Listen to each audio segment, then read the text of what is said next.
everybody. Thanks for joining us both on YouTube and on our live feed on Facebook. This is Warren and Will's Wild Wine Reviews. I am Warren. I've got about 2,100, just over 2,100 reviews. I've probably got more than 2,200 that are like 100 that are hanging around on Vivino, where I'm a featured user. And this is Will. Yeah, I'm Will. I'm a certified sommelier through the Court of Master Sommeliers. I have probably in the neighborhood of 600 or 700 reviews on Vivino, and I'm also a featured user. And together we are Warren and Will's Wild Wine Review. I do want to take a moment to thank Katrina Cassell, who is the curator of Art Above Floyd, who is here with us at the gazebo, continuing to handle the business end of the cameras. The reason we're able to go live in the first place. Right, without them, yes, the live thing will be a problem. So let's get on to the wine that we're doing here. This is our first Chateau de Pape. And not at all what I was expecting from a Chateau. No. This is our first Chateau de Pape. I haven't had it yet, but I mean, it's Grenache. That surprised me a little. I was expecting there's be some Syrah in there. Yeah, but it's 80 to 85% Grenache. Yeah, they don't give you any other info. Yeah, but let's go with it. It is Saje, S-A-G-E. I don't know how you pronounce that if you're French. So Saje. Chateau de Pape 2018. The Vivino stats are 4.4 stars out of 5 with 74 rating. Solid wine. 15 ABV, which is a little higher than I would have expected from an old world wine. And the average price is $62.90 according to Vivino. I purchased it, I think, for $45 here in Floyd. Oh, cool. At the co-op. Co-op. Oh, okay. They still have more bottles of it. I don't think they've upped the price because I think they got them, they put a price on them, they put them up there, and they're just letting them sell. Yep. So, if you live anywhere near here, you can get this bottle $20 cheaper. Yeah, that's awesome. All right, so this has 80 to 85% Grenache, followed by a field blend of the other 12 permitted varietals. So we don't know what they are. Their winemaking style is traditional, they say. The reds ferment spontaneously, age in large concrete vats, which is not as unusual as you think. As far as Chateau de Papes go. Yeah. They are only destemmed if the vintage is difficult and the grapes are not altogether healthy. And the whole cluster pressing. Yeah, this classic Chateau de Neuf is decidedly old school. Now I'm kind of quoting them. Yeah. Constructed without pumped up fruit, oak, or alcohol. So I'm a little disappointed there because they didn't want to compete with Napa, and I kind of wish. On the other hand, it's 15%. But we'll see. So I'm not really sure. So that's the thing I'm a little surprised by is how high the alcohol is if they didn't hold it on the vine longer, and they didn't put any oak in it. They didn't do any of the things. Yeah. But it's so raised in. Foudre for 14 to 16 months, bottled without fining, and with only very light filtration. Wow. Production averages 1,300 cases. That's not a lot of wine. Yeah. They are located in the Southern Rhone. Jerome Mathau is the winemaker. It was founded by the Mathau family, and it's one of the oldest, and they were one of the oldest in the village. I mean, that doesn't mean anything to me. Everybody's got old great-great-great-great-grandparents. I don't really care where they grew up, because I live in a county where people are always telling me, well, you're not from an old family. And I'm like, yeah, but I got great-great-great-great-great-grandparents, too. They just didn't live here. That doesn't change anything about you and me. So that part I don't care about. But as it turns out, the family's been at least growing grapes for over 300 years. We'll see that when I get down to that part. So the Mathau family is one of the oldest, going back to the 16th century. Domaine de Saje was founded in 2015, and that sounds like it's brand new, but it's not exactly. No, this was done by splitting the estate. Jerome Mathau and his brother Andre had inherited the vineyard from their parents and decided it would be easier to split it so they could leave it to their children with clear ownership lines. And the family has farmed the grapes in the area for over 400 years. Wow, So 23 acres in size. So at the very least, this guy's got to be at least a third generation winemaker and has been in the wine industry as a family for 400 years. And I don't know when Chateauneuf de Pape began to emerge as like a region with a coherent, but I mean Bordeaux only has had that cachet for 300 or 400 years, so I imagine Chateauneuf de Pape can't be much different. So give me that glass so that I can give some to Katrina. Yay. But if I move from my position, my shadow won't be over you. There's not really much of a. I mean, You can look. The sun just hit behind the trees. Hey. So yeah, we've been fighting with the sun and trying to decide when to go. And I put up a new blind, and it was a freaking nightmare. It didn't work correctly. And there is Katrina's hand for all of you that are curious. Our victory is There's an illusory. even better one. But it'll be back there in the exact same position tomorrow. Yes, it will. So here we go. All right. So I'm getting forest floor, Yes. leafy. I'm getting wet dog. It's not quite that bad. It's Oh, just I didn't mean it in a bad way. It's wet very dog in a light. good way. You like that dog a lot. It's a Yeah. nice dog. Yeah. Good boy. A little bit of cherry. Yeah, I'm not getting a ton of fruit. What I'm getting... Strawberry, maybe? Yeah. How long have you had this decanting for? 2 hours. It's Okay. decanted for 2 hours. All right. Well, What time is it? 14,760 steps down. I'm getting like a little bit It's of too much bramble. of a pain in the ass to get this thing back to my clock. A little bit of bramble, little herb, green It's herb, green herb, and almost forest floor. 2.5 hours actually at this point. I put it in at like 4:15 to 4:30. I'm somewhere wondering in that if we'd had it sooner after decanting, if there'd be more fruit. But I mean, who knows? I don't think so. Well, there's strawberry there, plenty of fruit. Okay, yeah, on the palate, definitely plenty of fruit. Cranberry. It's pretty much all strawberry. red. Red fruit, red tart fruit. And a little. There's a nice back end. I mean, Mhm. this has got some decent tannins You for something that hasn't been exposed to much oak. Yeah, oh yeah. I mean, you think about the stuff they're growing down there in the southern Rhone. I mean, it's Yeah. the Grenache is one of those interesting grapes where it's not necessarily a high tannin grape by itself, Right. but in certain areas. Well, you know, one of my favorite wines of all time is Alto Moncoya's Yeah, Grenache. but how- so how much of that came from oak, though? Well, most of it, I Yeah, think. yeah, I Which was is why gonna I'm say. surprised that these guys aren't using a lot of oak. But Yeah. it still tastes. I mean, Well, they kept it in the food oil for 14 to 16 months. That's now I don't know how much of that is It's- neutral and how much of it is It new. sounded like it was mostly neutral, but I Yeah. wasn't really sure on that. These guys gave a lot of information, Mhm. and also I meant to mention that the place is 23 acres in size. 20 acres of that is is Chateauneuf is de Pape. for Chateau de Neuf de Pape, and Yeah. the other is other varietals. They do some whites. Now the thing is that the tannins are perceptible up front when the acidity is there, Yeah. like bracing them. But I would say it fades away to a pretty quick Where finish. did it go? I had that info. Which one? I had the info on both their. It's now. I must have started over and no, I have that on the Phantom. Oh. Never mind. We're doing 2 wines today because we noticed a thing in our metrics. Looking at our analytics, we had a couple of shorter ones and people watched the heck out of it. So we're like, oh, maybe we're going too long. We're going to do 2 shorter ones with the Chateau Neuf de Pape and then another red and put those up because the thing was also white. So we're like, was it because it was white or was it because it was short? We also just needed data points. Right. Also, I need to find out if there's a way for me to figure out how people got to YouTube Right. to see what the link they follow. Because it could be as simple as somebody in the wine industry said, hey, I saw this Sure. review. I've had the wine. It was a good review. Right. And then a bunch of people showed up. And if you don't have that bit of metrics, you're just going to go out of your mind Right. trying to figure out what the analytics mean. Because they don't mean anything if you don't know that somebody on Twitter put a link to it and everybody followed that link. So Well, this gives us a little bit more information. It's like the XKCD guy said, correlation doesn't imply causation, it just points and coughs significantly. Yeah. It's not very complex. No, and I'm wondering how much of that is due to, it's a relatively young. Yeah, it is. We're Chateau probably Neuf de drinking Pape. this 5 to 10 years too soon. Yeah, and so I'm thinking about this as a good sort of object lesson in, we often talk about how, oh, it's drinking well now, but probably would drink well over this time period. This is a wine that I think we might be Emphasized. yeah, We're yeah. absolutely drinking this too We soon. are under representing this wine by opening it too early. But Now, on the other hand, it would be 5 more years before we Sure. can do it because I can't get my hands on an older one. well, and it's a nice little teachable moment to talk about. You know, there are some wine regions, some types of wine. It's especially more common with European old world styles of wine. Where some of them just need to spend more time in the bottle. Yep. Definitely, there's some Italian wines that I want to say suffer, but are in that category. I won't drink a Chateau Neuf de Pape unless it's 5 years old. Right. And this is 5 years old now.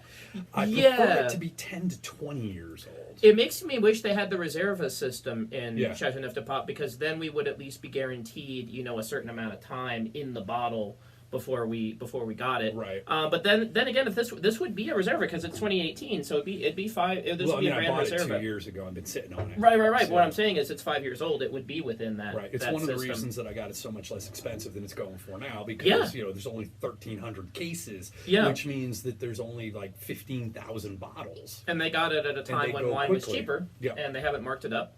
And so you can still, as I said, you can still get this at the Harvest Moon, nice. The co-op here in town. They've still got it. I see it every time I go in. I wonder if I should pick another one up, and maybe I should so I can sit on it. Because now we'll have reviewed it, I won't have any, temptation with it. Yeah, this is not giving me the sense of a wine that is past its prime. This is giving me a sense of a wine that has more to a long shot. I mean, it's solid. You can tell the person who made this knows how to make good wine, and they like wine, and they care about wine. But it is also a person who is very much committed to the traditional style of making Chateauneuf de Pape, which is one of the things that's surprising about your palate, because having known your taste for, like Napa Cabs and in the past Zins, with the exception of the Phantom, which we're doing tonight, you don't go for Zin as much. Not anymore. I wouldn't say you dislike it. No, I don't dislike it at all. But I would not have thought you would have liked Chateauneuf de Pape as much, and I think that a lot of your love for it came from the drinking French oak. Well, but from the extended bottle age ones with extended bottle age. What first got me hooked was I drank a bunch of 1970s about 5 years ago, and those 88s, so they were all from were 80, delicious. 80 to 88. And so I had an 82 Neuf de Pape, an 83 Neuf de Pape, 585 Neuf de Pape. They had aged very well. Amazing. They had aged very well. And the Palmers were pretty damn good too. Yep.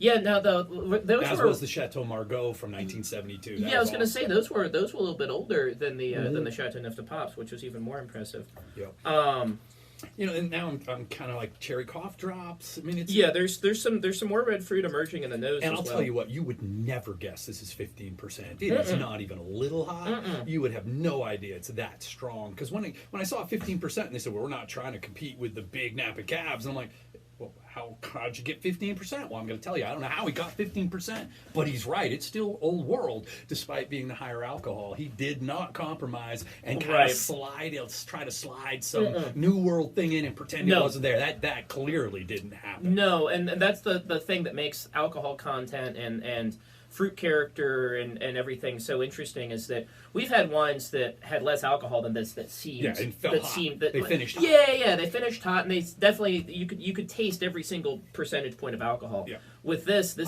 a little bit dangerous. If you told me it was 12, I'd believe you. If we had a couple of bottles of this open, this would be one that would be easy to get a little bit plastered on. Yeah. Just because there's nothing about it that's particularly bold or in your face. It's pleasant. It's got nice balance of fruit and like earthy herbal characteristics. And it would sneak up on you, especially if you're a fan of older world wines, and it was easy to quaff, especially with food or with food it'd be very easy. Yeah, salami and cheese. This would be the best table wine you've ever had. Yep, absolutely. And it's funny you say that about Chateauneuf de Pape, because it's a region with such cachet. But I mean, all European wines are food wines. There aren't and that really. is why I said it. Yeah, absolutely. The tannins are a little gentler now that it's been in the glass for a bit, and I'm guessing that was from when we poured it. I mean, this is one of those ones where you can feel them around your gums, but it's not particularly. I get it on the tongue too. The finish is lasting a little longer now. Yeah. There wasn't much of a finish to begin with, and I'm getting more of an extended, like, kind of. Which makes me think that it's got years in the bottle because it's been open for 2.5 hours, and we can tell it's evolving in just the 5-10 minutes we've been here.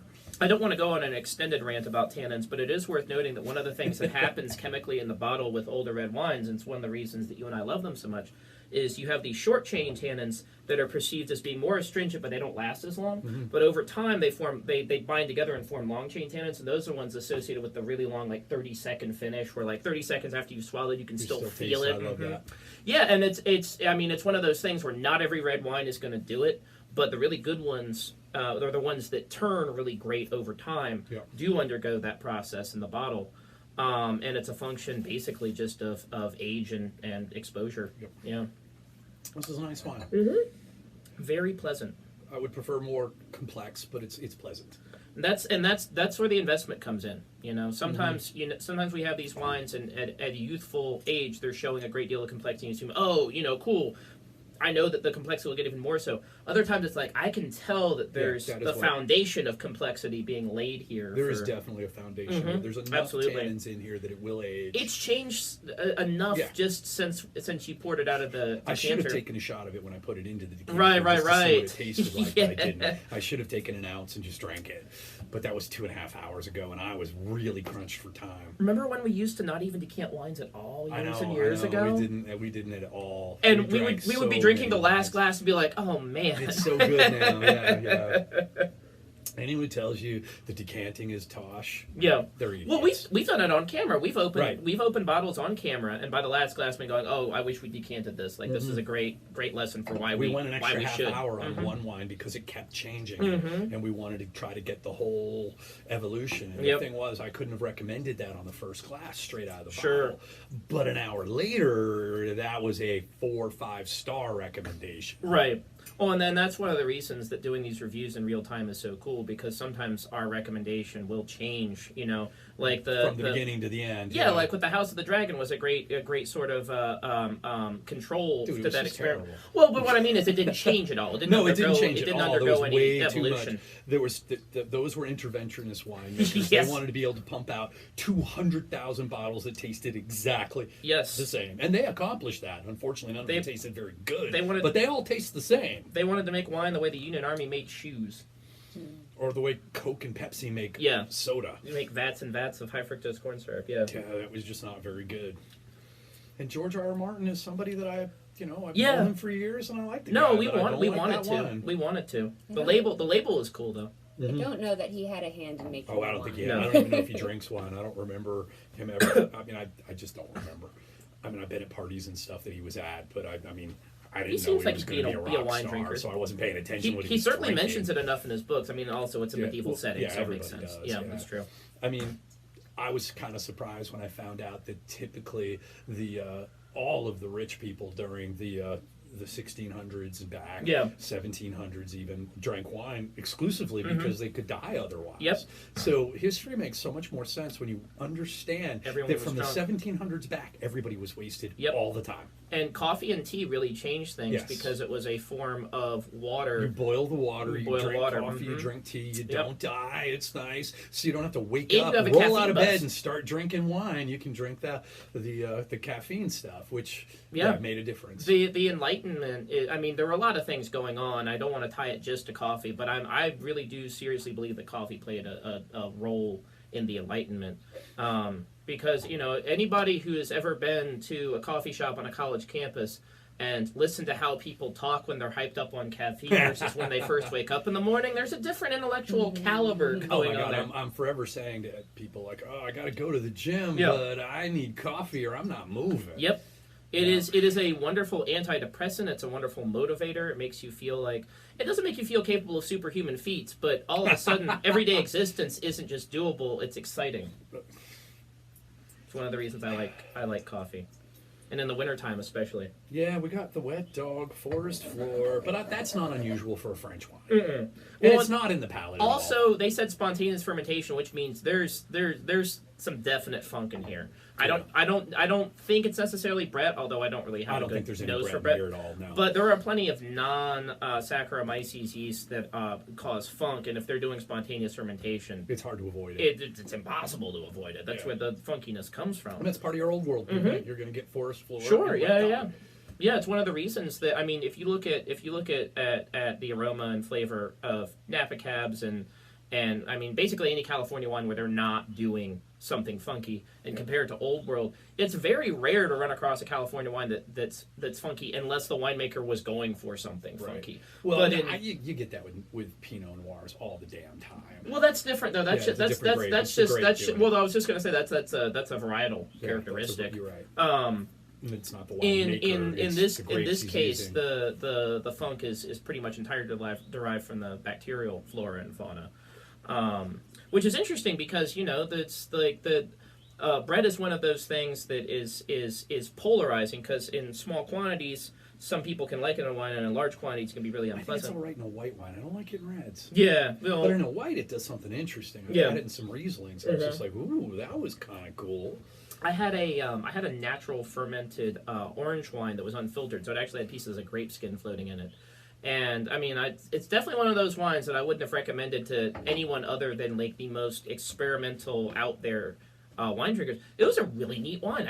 I'd literally never had anything like it before, and the aroma and the some of the sense I was getting off of it, I've never had in a wine before or since.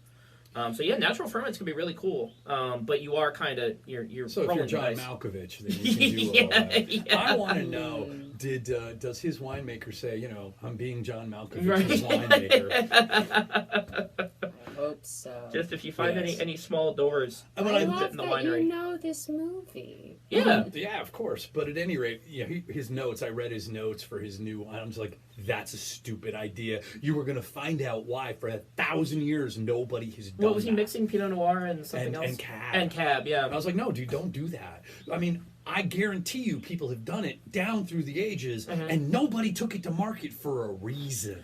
Well, the one part of that is interesting is that it's not just that they didn't blend it. Those two grapes aren't really grown together. They shouldn't be blended together. Well, but I mean, the thing is that they weren't growing Pinot Noir in Bordeaux because it doesn't produce high quality wines there. But other people have tried it and it sucks. Oh, have they? I don't think John Malkovich is going to be the dude that sets the world on fire and straight Probably when it comes not. to mixing two varietals that don't belong together. Are they grown in the same place or are they grown separately?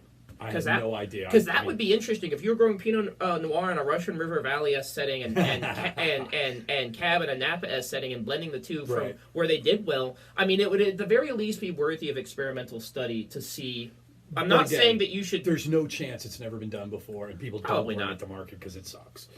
Well, the other thing about Pinot is that it's not really a blending varietal because it's so finicky. If you're growing Pinot, you want to make a varietal Pinot and market it to people who like Pinot. You don't want to blend it because you're not going to appeal to anybody because the Pinot drinkers aren't going to want to buy it because it's blended and you're losing the complexity. You put it into any cab and it's suddenly not nearly big enough for me. Right. So because it's a light, thin varietal. Yeah, and so the only way that I could see Pinot Noir working as a blending varietal is if you were doing it with other grape varietals that were kind of similar in terms of their overall structure and weight. But there aren't many grapes that are that red grapes that are. At this point, we should ask to see if there's anybody on Facebook that would like to ask us any questions while they've got us. I don't know how many people that we've got on Facebook at the moment. We've had people filtering in and out. Yeah, of course. It looks like. They take 3 minutes, we're boring. If they don't want to drink this wine, they're gone. Yeah, something like that. Something like that. Yeah. We don't know because they don't leave us anything. messages. Yeah, they don't say why they're leaving or why they're staying. I mean, a lot of times live won't go away from your damn phone unless you click into it. Right. So I'm forever spending 3 seconds on someone's live feed and then bailing out of it because it's the only way to get it off of my notifications, and I freaking hate having those notifications. Right. So Rowan was there for a little bit, but he didn't say anything. And now we've had Scott Allen, Rowan and I are due Steve for our once every Dooner, 3 year and get together. Faye Oh, Steve, dude, how are you? Steve and I went to college together and never met. We were both English majors at the University of Massachusetts. Yeah, and I brought up a couple of my favorite wines and drank them with Steve, with him at the last science fiction convention I was at in Boston. Yeah, that was fun. That was the one I hypothesized where he was you from an alternate timeline because you guys were so similar. Right. That he could have been me and I could have been him you guys easily. You guys I thought I was going to be a college professor, which is what Steve does now. And he ended up having kind of similar wine tastes. Yeah. He and I both like big reds. Yeah. Is Steve still there? No, he's gone. He didn't know we were talking about him. Steve, you shouldn't have left. You got to be a star for a minute. You weren't even there to appreciate it. The red fruit is really becoming warmer and I don't want to say sweeter, but like at the beginning it was tart and it's softening and rounding out some now. So this is definitely a wine that doesn't just benefit from decanting; it benefits from aeration. Yeah. So use your aerator when you decant it. Yeah. Now, I don't want to. This is one of those wines where I might say, decant it and then aerate it as you're putting it into the glass rather than aerating it, putting it into the decanter. Oh, then aerate it again. Because you're drinking it 5 years too soon. Yeah. So, can you explain what the difference would be? Why does it matter at what point you aerate it? Because aerating is micro-oxygenating it. Decanting, when you're pouring it out of the bottle, you're exposing some of the wine surface area to oxygen, but not a big chunk of it. And with aeration, it's every single ounce. Yeah, every little bit. So aerating it from the decanter to the glass. That's just my recommendation, just because you'll get more of the evolution. Which is why I'd be willing to do both. Aerate it straight into the aerator and then aerate it into the glass. I want there to be some journey left while I'm drinking. I don't want to arrive directly at the destination. Yeah, I do understand that. Yeah, and so I mean, if you're looking, especially if like Warren and I have the advantage where we're basically splitting a large amount of the wine, but if you're sharing with numerous people, it's like, okay, you're not getting a second glass, right? So at that point, it's like, okay, I really do want to skip ahead to the good part. But I do know that wines that go for under $20 a bottle get shared a whole lot more than $65 bottles of wine. Sure, absolutely, yeah. But I mean, every so often, and so I'll when we do your Super Bowl parties. Right, I bring very good wines. We bring very good wines. There's a lot of people, and so it's like I'll pour myself a small glass, be like, this might be the only bit of that, or I might get another one. You never really know. Some of the reds go faster than others. I don't know if you noticed, the last Super Bowl party that I had, I actually had 2 flights of yes. wines. Mm-hmm. One for the, I don't want to say hoi polloi, right? But one for people who weren't into wines, right? And then one for people who were. But they were all still really nice. I mean, there was all. Oh yeah, there was nothing wrong with the ones I was giving to everybody. Yeah, the nice. But they were designed to be a little lighter and a little more approachable. Yeah, absolutely, without sacrificing quality. Whereas we were drinking the big. You better have been drinking wine for the last 5 years, or this is going to rip your tongue out. Which are usually the Orin Swift, Dave Finney. Just imagine everything, everywhere, all at once, but she had tongues in her hands instead. And I'm not going to tell you what she did have in her hands. You need to go watch if you don't know what I'm talking about. And then be careful where you sit.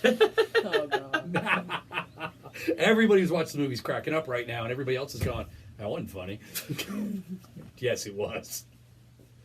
It's generally the Orin Swift and the Dave Finney wines that are in your. I was torn between this and Machete from Orin Swift. Yeah. Or actually from.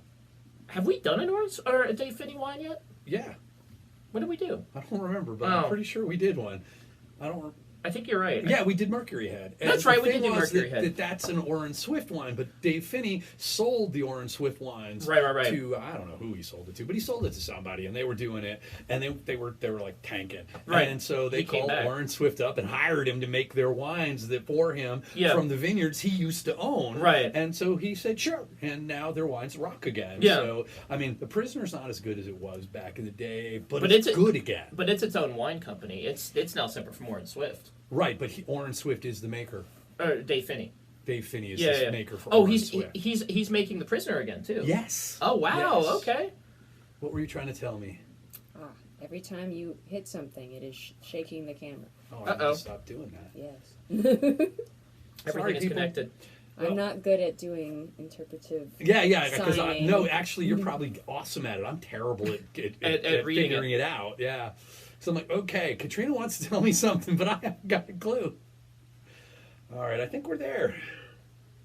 Well, this is delicious. Mm-hmm. Don't let Warren's and my reticence at the beginning fool you. Go out and buy it. This is a wine to hang on to. Yes. Go out and buy it. Don't drink it for 5 years. If you're trying to develop a cellar, this is a very good wine to put in. Go out and buy 3 bottles. Drink one of them now so you know you got a baseline, and drink the other 2 in 5 years. But when you drink the first one, definitely decant/aerate. This is not one you're going to want to just pop the cork Not on. this young, no. Maybe in 5 to 10 years you may not have to do that, but right now you do. Yeah.